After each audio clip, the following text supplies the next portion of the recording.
Back to my YouTube channel which is fit with Renuka. अभी just मैंने workout complete करा दिया है अपना, अभी उसी पोजीशन पे बैठी हुई हूँ।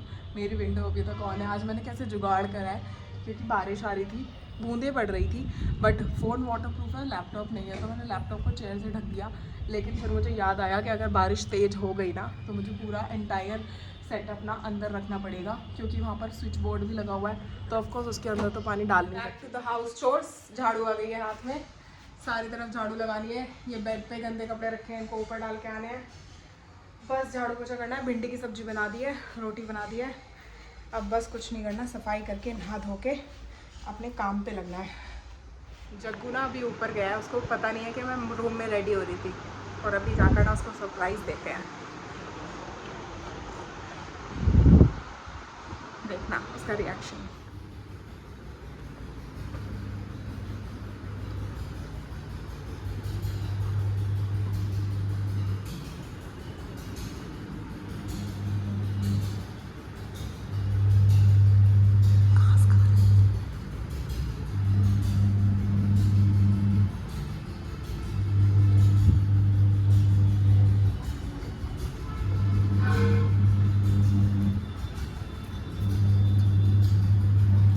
हाय बडी, हेलो बडी, क्या खा रही हो मेनोना? घास खा रहे हो तुम? इतनी प्यारी लग गई है घास तुमको, तुम दो बार, ये आज दूसरी बार आ रहा है छत पे। और उगा दूंगी, ये ख़त्म कर लेगा ना, गेहूँ उगाती रहूँगी, खाता रहता है। घाचू खा रहे हैं, घाचू घाचू घाचू। नहा ली हूँ, मेरे कपड़े धुल रहे हैं बस अब। बाकी बारिश का मौसम हो रहा है बहुत ही भयंकर वाली। भाई साहब तो घास खाने में लगे पड़े हैं। मेरे नेल्स खा लो।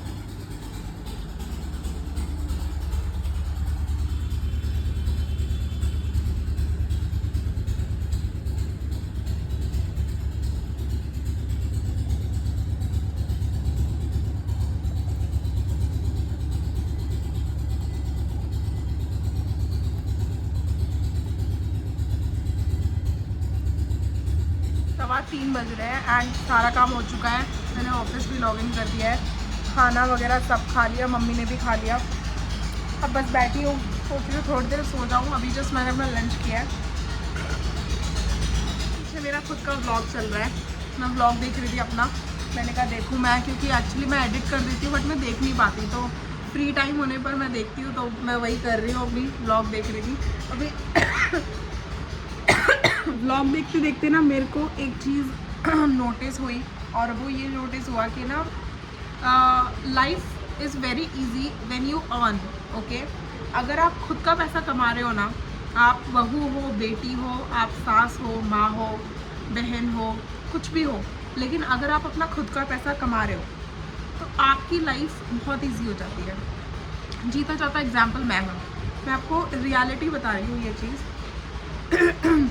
अगर आप अर्न नहीं करते हो तो आपको एक रोटी भी गिन के खाई जाती है, या फिर आपको आपकी रोटी वो नोटिस होती है कि आप कितना खाना खा रहे हो।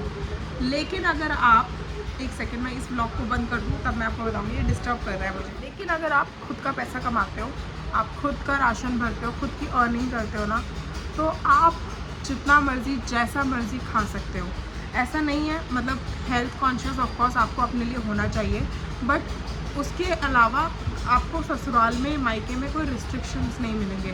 बिकॉज़ रिस्ट्रिक्शंस उन लोगों पर बहुत ज़्यादा हो जाते हैं जो किसी पे डिपेंडेंट होते हैं। तो मैं सबको सजेस्ट करूँगी, इंडिपेंडेंट बनो, जितना पॉसिबल हो अपने लिए कमाओ, अपने लिए खर्च करो और अपनी लाइफ जियो। ओके, क्योंकि आपके हस्बैंड लोग, भाई लोग, पापा लोग, अंकल लोग, जितने भी होते हैं ना, ये अपना पैसा कमाते हैं एंड ये अपनी वाइफ को नहीं बताते कि मैं क्या खर्च करने वाला हूँ या मैं क्या खरीदने वाला हूँ। लेकिन वाइफ को बताना पड़ता है कि भाई मैं आज ये लेने की कोशिश कर रही हूँ, आज मैं वो लेने की कोशिश कर रही हूँ, तो बताओ मैं ले लूँ या नहीं लूँ, या मुझे क्या करना चाहिए। लेकिन जहाँ आप अपना पैसा कमाना शुरू कर दोगे, आप इन सब झंझटों से दूर हो जाओगे। एक और चीज़, जैसे कि रहने का तरीका।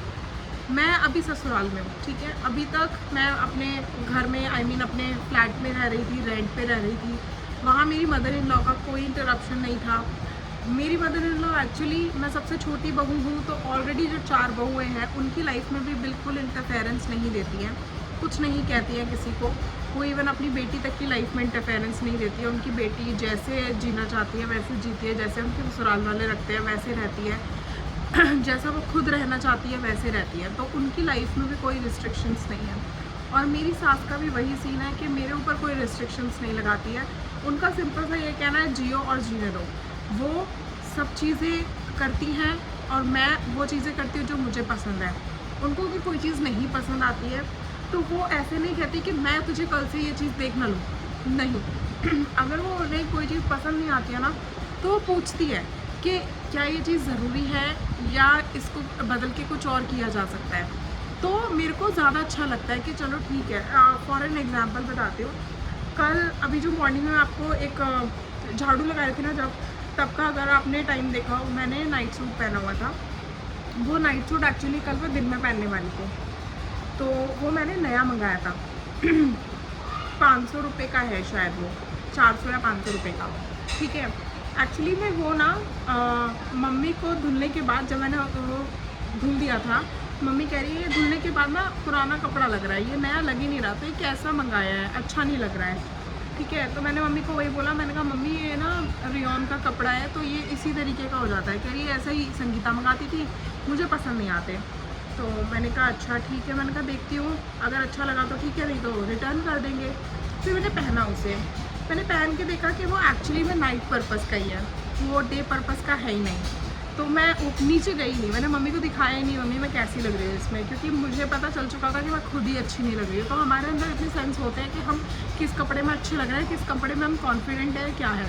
तो वो बेसिकली नाइट पर्पज़ के लिए बहुत अच्छा था, क्योंकि खुला खुला है, तो उसमें आपको बियारे पहनने की ज़रूरत नहीं है, आराम से आप अपना कंफर्टेबली सो सकते हो। और मैंने एक्सेल साइज़ मंगाया था, तो of course I was too much comfortable in that. तो मैंने क्या करा, मैंने पहन के देखा नहाने के बाद, तो मैंने वो फटाफट से चेंज करके मैंने वो रेड वाला सूट पहन लिया। अब मैं नीचे गई, मम्मी ने बोला जब ये प्रेस कर रही थी, तो मैं नाइट सूट प्रेस कर रही थी एक्चुअली वो, तो जब तू प्रेस कर रही थी तब ये दूसरा दिख रहा था, मतलब तब ये अजीब सा दिख रहा था, लेकिन पहनने के बाद ये अच्छा लग रहा है। तो मैंने मम्मी को बोला ये वो नहीं है जो आपने देखा था, ये दूसरा है।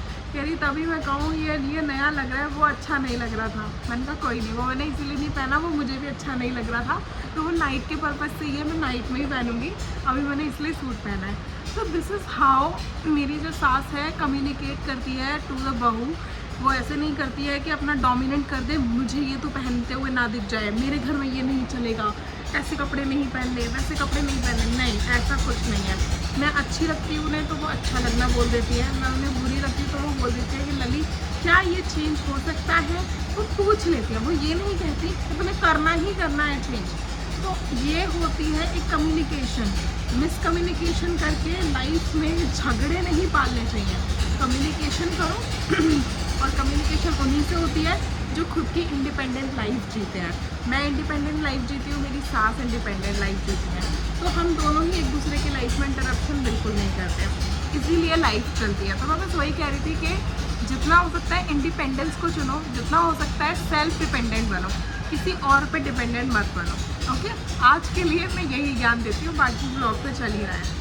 आज चलेगी मम्मी ताला लगा दी, तो जग्गू देखो ऐसे बैठा है, ये फंस गया है यहाँ पे। अभी घर से आएगा, यहाँ ही बैठ जाओ बाबू, एसी चल रहा है ना, यहीं पे बैठ जाओ, आपको ठंडा लगेगा, फिर नीचे नहीं जाना, मानेगा थोड़ी तू, जब बोल रही है एसी चल रहा है। नहीं, अम्मा के बिना मन नहीं लगता। देखो क्या करके गया, यहाँ पे ये कारपेट ऐसे कर गया, यहाँ पे ये ऐसे कर गया, यही करता है ये। अभी बस बर्तन साफ़ करके आई हूँ और विनय ऊपर हैं छत पे अपने जूते वगैरह वॉश कर रहे हैं, जल्दी आ गए थे आज। एंड अब दाल चावल बनना है आज घर पे, मम्मी के लिए रोटी बनेगी और मैं और विनय दाल चावल खाएंगे। मैं सिर्फ दाल खाऊंगी क्योंकि आज मैंने अपना कार्ब्स खा लिया है, तो मैं और नहीं खाऊंगी, तो मैं अपने लिए दाल थोड़ी ज़्यादा बनाने वाली हूँ। अभी मैं अपना ऑफिस करूँगी बैठ के, क्योंकि बहुत टाइम हो चुका है, मैंने ऑफिस का काम थोड़ा सा ही स्टार्ट किया था, अभी कंप्लीट नहीं हुआ पूरी तरीके से, तो वो मैं ख़त्म करती हूँ। बस यही वे आज मैं अपना ब्लॉग को एंड कर रही हूँ। आप लोगों से मिलते हैं हम कल के ब्लॉग में। Thank you so much guys for watching, have a good day, bye bye.